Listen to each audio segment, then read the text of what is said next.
episode 7 of Critique-Opolis.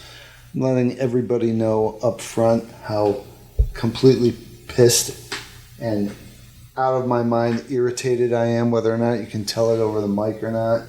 We just recorded our review of today's movie, Bossa Nova, with Antonio Fagundes and Amy Irving, and nothing was recorded.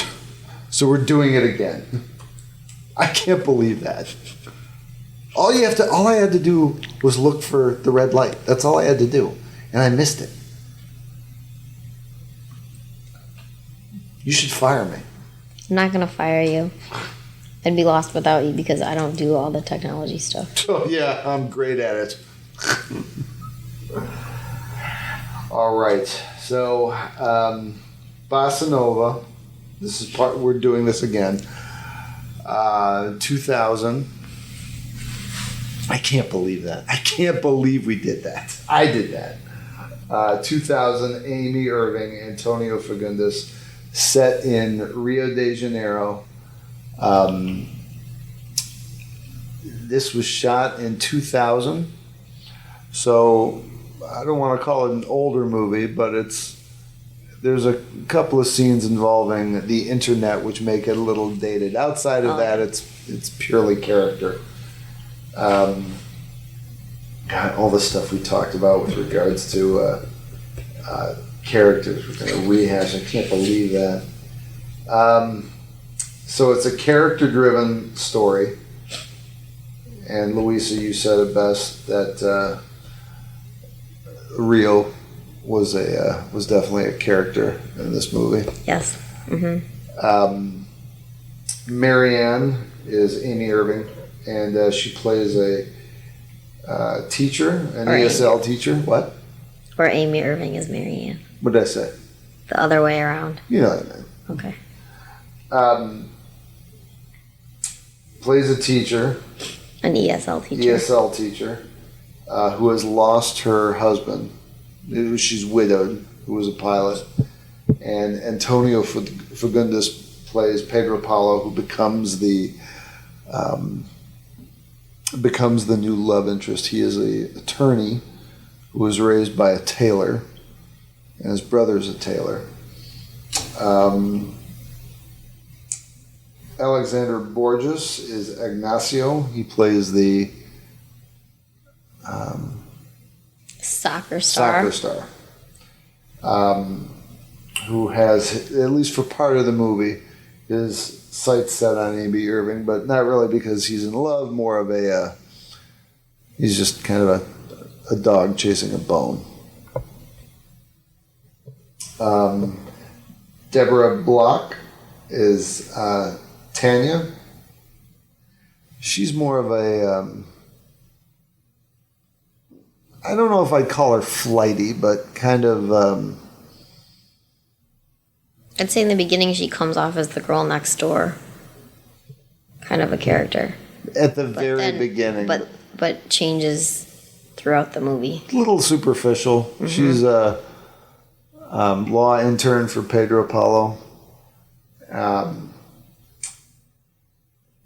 it seems like for part of the movie she develops, or there's a budding romance between her and Pedro's brother, there's so many Portuguese names in here that I'm not going to try to quote all of them, and because neither Luisa or I know all of the actors or pronunciations, and they're not like giant actors, I think we're going to avoid most of them. But sounds good. Was it Juan who was the brother? Sounds right. Yes, it is. It is correct. Alberto de Mendoza was the brother. And we had so many nice things to say about Stephen Tobolowsky. We have to say him again, which... Stephen Tobolowsky, Ned Ryerson from Groundhog Day is in this. And our previous comment was that guy's got to have he has to have Ari Gold as his agent in Hollywood because this guy, he's in everything. He is. If you don't know him by name, you would definitely recognize his voice or his face. You said he was a voice in what? No, he had a role on Glee. Oh, okay. Although I wouldn't be surprised if he was the voice of something. I feel it, or some character. Yeah, he's not just a Everybody knows who he is. he seems like he's probably a stage actor too. Probably. I would bet, yeah. Giovanna Antonelli plays Sharon, Pedro Paulo's ex-wife, who... No. No?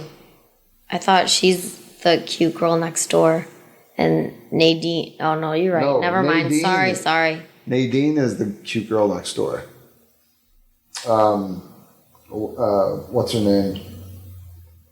Tanya Deborah Block is the Yeah, law you're intern. right.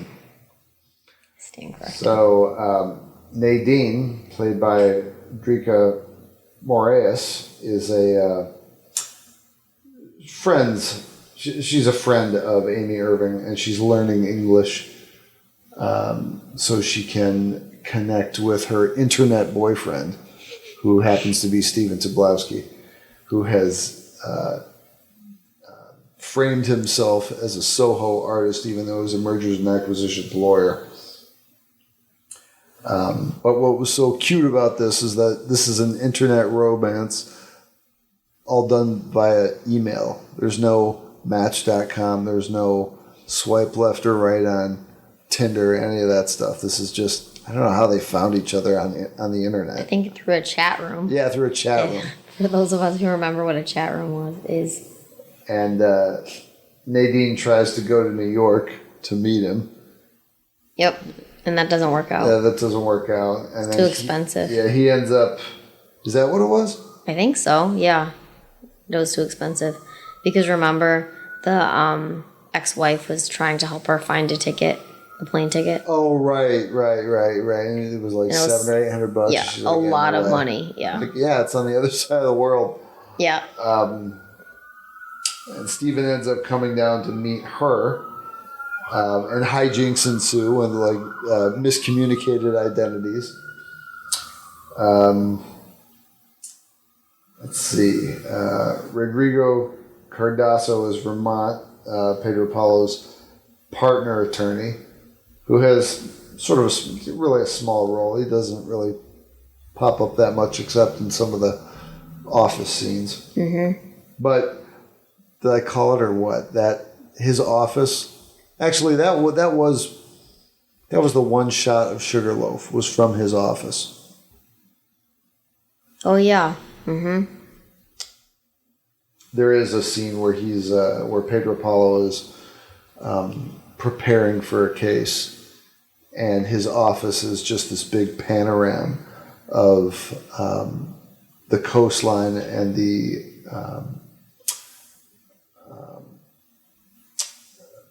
for anybody who has seen Rio de Janeiro, Sugarloaf is a mountain, for lack of a better word, that sticks up out of the bay, and there's a gondola that goes up. It's very picturesque, and Pedro's office overlooks the whole thing. It's breathtaking.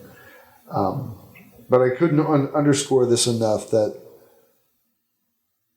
Rio plays as much of a character role in this as any of the actors. And every time I've seen this movie like 3 times, every time I see it, I want to go back to Brazil. Mm-hmm. But the movie does a great job of showing you the Copacabana area, like the nice area. When you land at the airport and when you drive in, it's about 30, 40 minutes of favelas and slums. You still see the ocean, but it's rough. The movie does not show you that stuff. No, it does not. It makes it look very nice. Oh yeah. This is the other reason why I'm miffed about this thing not recording, or me messing up the recording, is that we had that was the perfect conversation we had about Tanya and her budding love with Juan. Oh, yeah. You're right. It was a good conversation. And then that's the one part of the movie I didn't like is they start to develop this bond and it hooks at the very end of the movie. And even like, just got so irritated. Mm-hmm. Like it just totally changes direction. And I won't say what happens, which is good. We probably gave away too much when That's we were true. talking. We probably did. But that's the one piece of the movie I didn't like. That's the one thing I was disappointed with. Because I feel like Juan's just left hanging and they don't do anything with his character. He just kind of evaporates. And then it goes back to this story between Marianne and Pedro. Also, I do love romantic comedies. Not afraid to admit it. Very good. You should love them. Yeah. As Pedro, even though Pedro is an attorney, he was raised by his dad, who was a tailor, and he decides to take ESL classes from Mary. And while in the elevator, after class, he takes her measurements via his hand without her seeing, and he makes her a blouse. More hijinks ensue because she thinks it comes from Ignacio, the egomaniacal soccer player who just looks at Marianne as a piece of meat. Mm-hmm. But aside from that bit at the end with the brother, I like this movie all the way around. I was very confident that you would enjoy it, but I don't want to steal your thoughts. I did enjoy it. I did enjoy it. I loved everything about it. It was good. Very enjoyable. I'm going to just fill in some gaps here for anyone who wants more descriptors from Louisa. I think that most of her enjoyment came from the fact that when she discovered Stephen Tobolowsky was in it. You were so audibly like, oh my God, he's in it. I know, I couldn't believe it, but that wasn't like the highlight. I mean, whenever, you know what I do, there have been a number of romance movies or romance/adventures that take place in warm climates. That totally does it for me. Yeah. Mm-hmm. And this one, every time I've seen it, I'm like, I gotta go back to Rio. It does make it look very inviting and very nice. Yes. If you go, and they do a great job of catching some of the local highlights, like they talk about. The girls being out too late one night and having one too many caipirinhas, which are That's right. It's a cocktail just for Brazilians, or it was invented in Brazil. If you're at home and it's raining and dreary out, or it's snowing, this is the perfect romantic comedy to transport you to a warmer place. You will not be disappointed. Except for what that bitch Tanya does to the brother. Oh yeah, you're right. What else did we leave anything out that was of vital importance? I don't think so. We talked about clothes. We talked about location. Everyone lives or works in a beautiful place. The apartment. Oh, here was the one funny thing. I know it was part of the script, but like if I'm gonna pick apart something, I found it funny that when Pedro goes to try and figure out who Marianne is, he's in Brazil. Everyone in Brazil speaks Portuguese. He goes to the office where they teach. You set an appointment to take ESL classes. Oh yeah. Mm-hmm. Oh. And these people, they don't speak English. That's why they're there. Yeah, and he's inquiring to the secretary who Marianne is. And the secretary points to a picture on the wall that says, "In English, please." And she's like, "In English, please." Like, that doesn't make any sense. And everywhere they go, Portuguese. Yeah. they were asked to speak English. Well, I'm like, if you're in the class for a while, sure. Yeah. But like when you go, when you first show up. At the check-in window or whatever. You can't be expected to know English. No. That's the whole reason why you're there. Yeah. Mm-hmm. Well, again, for the movie, I'm sure it had to be written that way for the architecture of the scene. Mm-hmm. But still, didn't seem very well thought out. You couldn't have written it. You couldn't have written your way around that somehow. Yeah. And the movie, 50% of it is in Portuguese, so it's subtitled. Oh yes, that's a good. You got to be okay with subtitles. Yeah. And there are some subtitled movies where the titles will hang there for a while and you have plenty of time to read it. Mm-hmm. That was not the case with this movie. No, it was not. You got to hustle when you... Yeah, because I feel like with Portuguese, it's just like with Spanish. They speak very, very quickly. And you really have to read fast. And it's a ton of consonants. And almost like there's no other vowels. It's just A and O. But like Portuguese, there is a number of words that'll just end on a hard consonant like M. So you'll... But don't let the subtitles in the language, I don't know what the right word is, but like dissuade you. Okay, yeah. That's what I was going to say. Dissuade you from this, because if you do, you're missing out. Yeah. One of my favorite romantic comedies ever. All right. I got a recipe. That's next. Stay tuned. Hopefully I don't screw this up. Stop. Whose sniff was that? You or me? Probably me. Ruined the whole Definitely show. me. All right, just so you know, ladies and gentlemen, we're under the gun here because the Oscars are tonight, and Louisa has to watch them. I know this is going to sound funny from someone who does a podcast about movies. I couldn't care less about the Oscars. But... I love them. I live for them.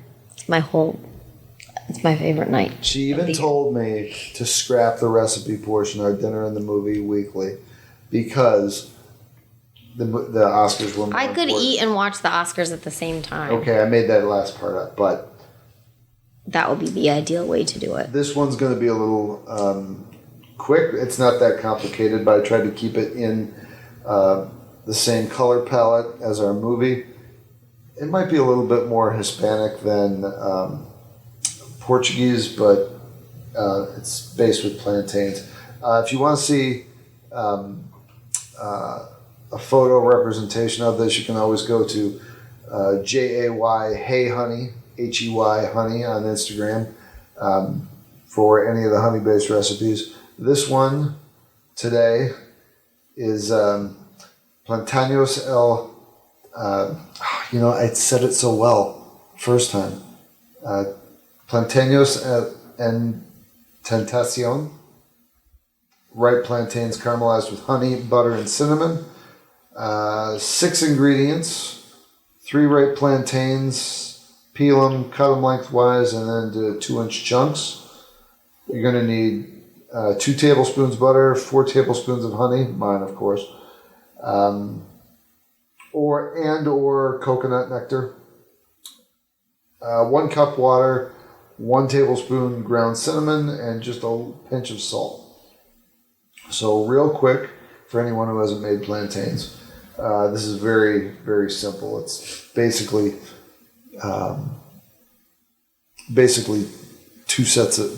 two elements in the directions.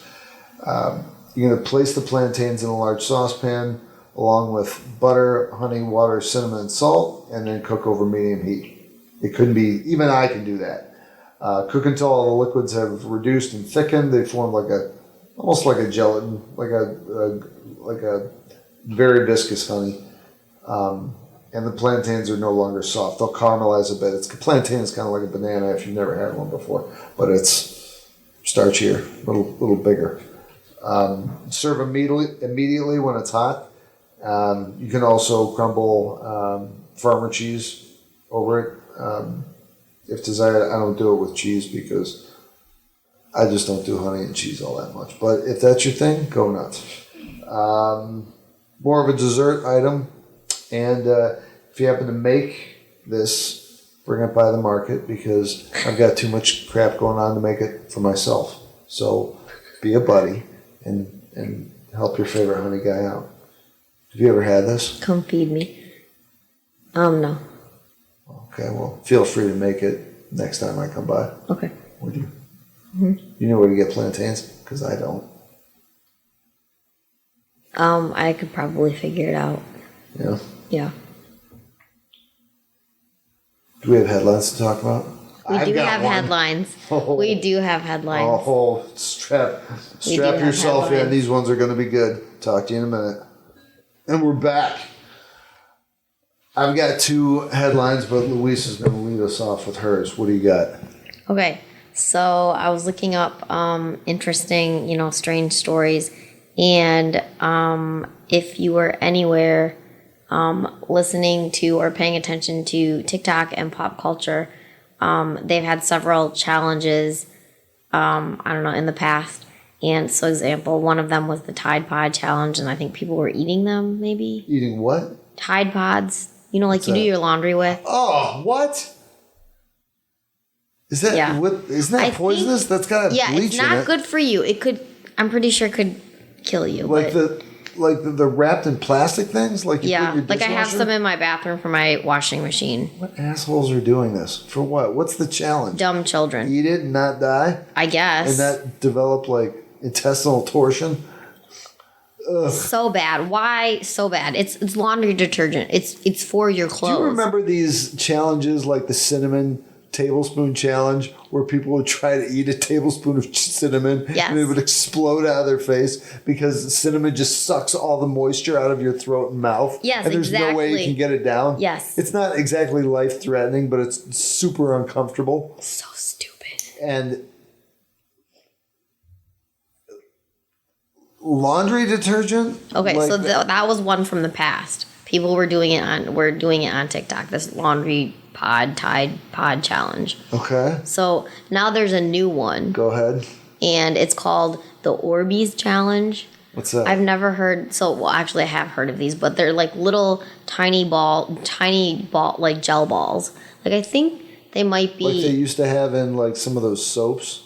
Yes, actually. Okay. They're to me, being a preschool teacher, they're sensory, Oh yeah, just to to just touch and play in and just have fun. It's like kids who put their hands in a bag of rice just to feel the tactile. Yes, exactly.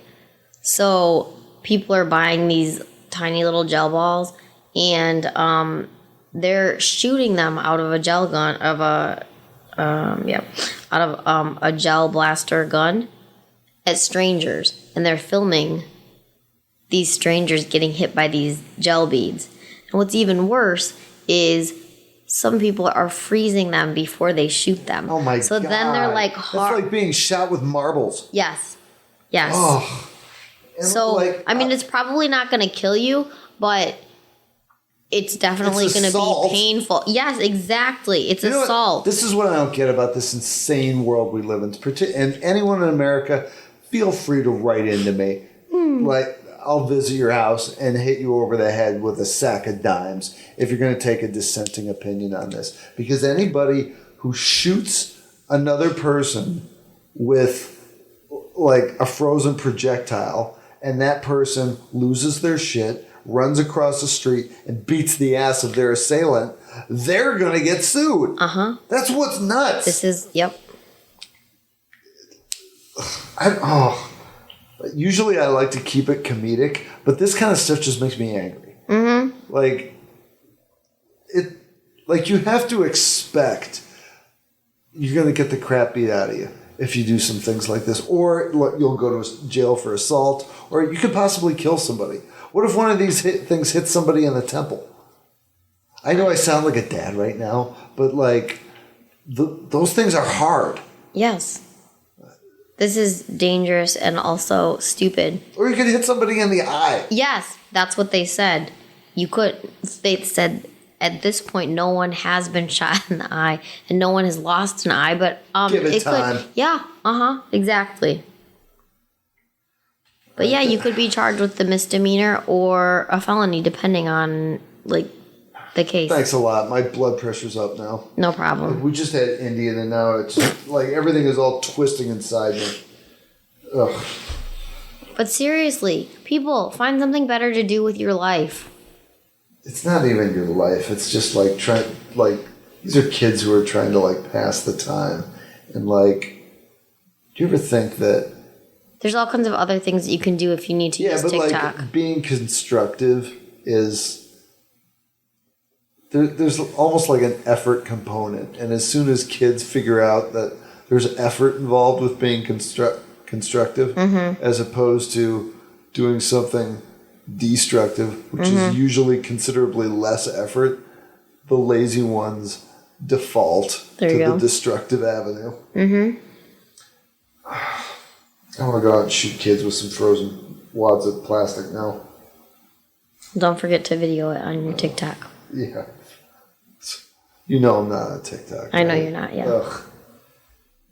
There are some fun things to watch, but that's not one that I would choose. Okay, so just so you know, I haven't prepped my stuff. There was just two I came across. One of which Louisa caught over my shoulder, so I can't really surprise her with it, but she knows it's going to be good.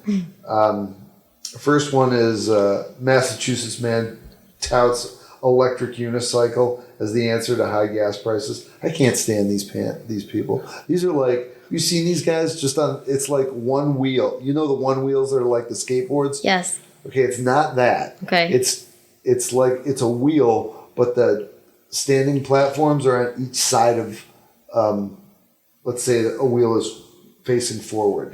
It's on the axles. I'm still not understanding. It looks okay. No one's going to be able to, who's listening, is going to have the benefit of the visual, but there's the one wheel which looks like a skateboard with a wheel in the center of it. Yeah, I know exactly what that is. This thing is a, okay, I'll have to get back to the, it's that thing. So it's just on the ground? It's just a wheel. See, that's a wheel, and the direction of travel. Oh, I see. Okay, yeah. The direction it's of just travel. different. It's like there's pegs sticking out of the axle, and he's standing on those. Yeah. But the thing's motorized. Yeah. Okay.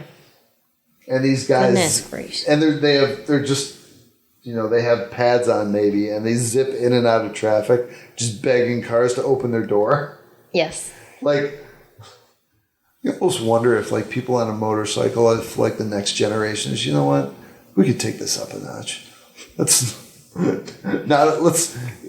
Not only do we not have airbags or seatbelts or a superstructure to keep us safe, let's take away one of the wheels. In fact, let's take away a seat. My goodness. And I saw a video of one of these guys who was like, there was a guy and his kid in a car, and they were just driving down a residential street, and this guy zips up next to him and like tries to amp up the dad. He's like, "Come on, man, race me!" And he pulls out in front, like the driver doesn't race him, but the one wheel guy or the electric unicycle guy zips in front of him, like he in his head he's racing him, and he has like this glory pose where he turns behind to kind of give the dad and the kid the finger. This car pulls out in front of him, runs the guy over. Oh my god! Doesn't kill him, but like this unicycle just becomes a projectile into somebody's house. It's those instant. These people are set up for instant karma. And when I applaud the TikTokers and Instagrammers out there who catch this stuff, I love it. I wonder if there's any study on how, like, when instant karma happens to people who pull shit like this, if it decreases the frequency of this behavior. Yeah, that would be interesting to know. Okay, now... Nice. I didn't even realize this, but my next article, it's so good, they did 2 separate articles on it, and they're side by side. Are you ready? Fezco, a dog ditched at a shelter because his owners thought he was gay, gets adopted. Big gay wad dog. And then the second article is dog is dumped at North Carolina shelter because owner said he might be gay. Oh, I did it in reverse. First, the owners dumped him because he was gay, or they think the dog's gay, or he's just sex starved and has come into contact with a lot of males. And then some gay couple adopted him. I just made the last part up about a gay couple adopting him. I don't know who adopted him. I didn't even get into the which I'm one. surprised it doesn't say that. Well, you didn't read it yet. No, we'll read them. Okay. Dog dumped at a North Carolina shelter because owner said he might be gay. For anybody who wants to look this up, this is on HuffPost, which Louisa and I just discovered last week that our friends at Jesselnick and Rosenthal Vanity Project, JRVP, use this as the same source. So I'm really, really hoping they pick different articles, but this source is just so good that it's hard to pass up. All right, here. A dog in North Carolina is looking for a new home after his previous owners dumped him at an animal shelter because they feared he might be gay. Seems legit. Fezco, I mean, how could he not be gay with a name like Fezco? Described as a 4 to 5 year old dog of an unknown breed. 4 to 5 years, so that's dog years, that's what, 35? He's got to be looking to start a family or like a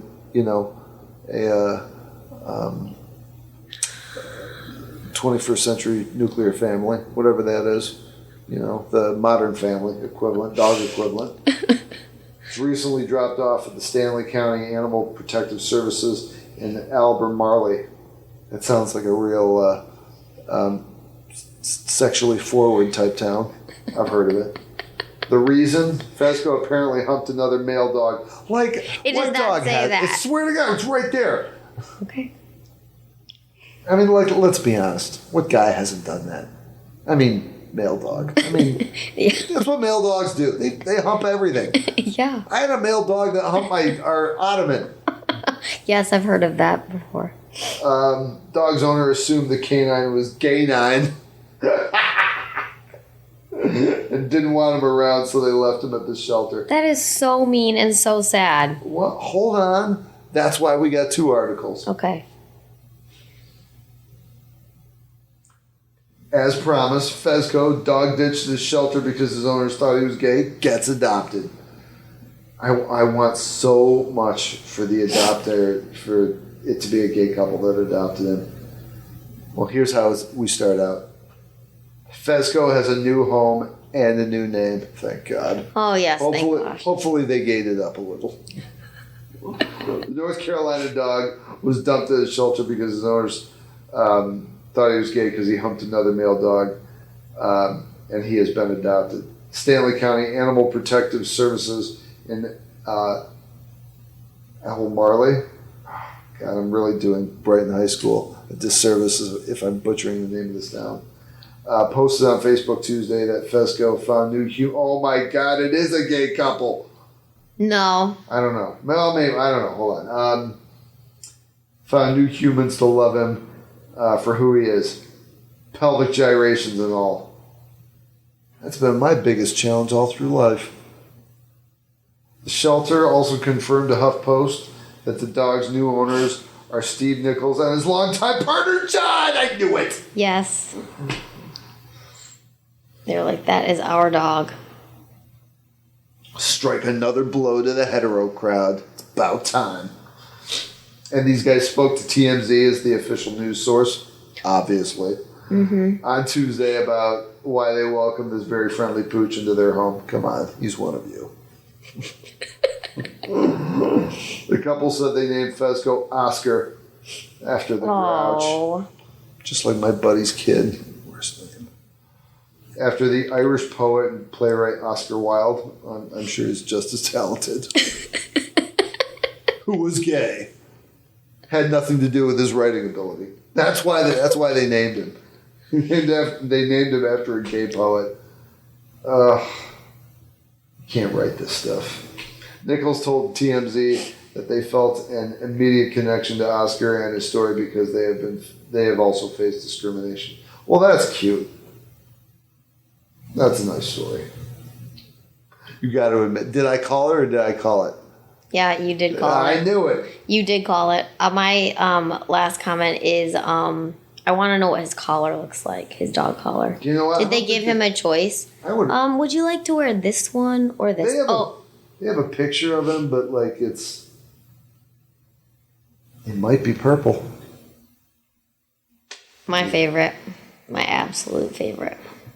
I think we need to get an update on this dog at some point. Well, I'm sure he's doing fine.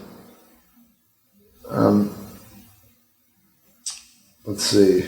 A couple already has another dog named Henry, a terrier Chihuahua mix who's around to help lift Oscar's furry spirit. And little action on the side.